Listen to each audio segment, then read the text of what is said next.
Back here in Billings, a familiar face over 2 decades at the Billings Public Library, children's librarian Cindy Patterson is turning the page to start a new chapter in her life. Q2's Jenny Fick sat down with a longtime librarian for one last story time. So when did you know what you wanted to be when you grew up? I actually knew in kindergarten. Can you believe that? I was born and raised in Great Falls, and I went to Longfellow Elementary School. And there was a librarian named Grace Anderson, and the first book I ever checked out was The 500 Hats of Bartholomew Cubbins by Dr. Seuss. And I read it over and over and over and knew that books were magical. A fixture at the Billings Public Library, Cindy Patterson has shared that magic with generations of readers. We dug into Q2's archives to find video of Patterson in her time at the Parmley Billings Library. I am retiring. I am the longest running children's librarian at Billings Public Library. I've been here 26 years. She's an advocate for reading activities of any kind, but there is a special spot in her heart held for story time.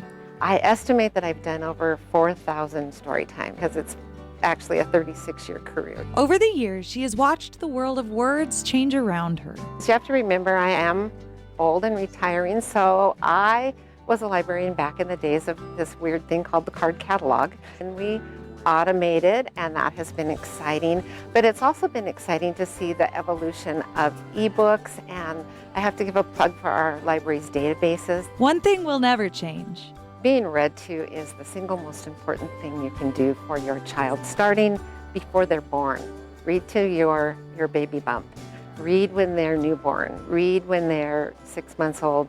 Read, read, read. Patterson led a career of teaching the joy of reading, participating in literacy groups, and even inspiring future librarians. Oh, you could not work in a better place. If I had to describe my career in one word, it would be blessed. Even the old library was amazing because it was full of books. And the new library is amazing because it's new and it's bright and it's modern.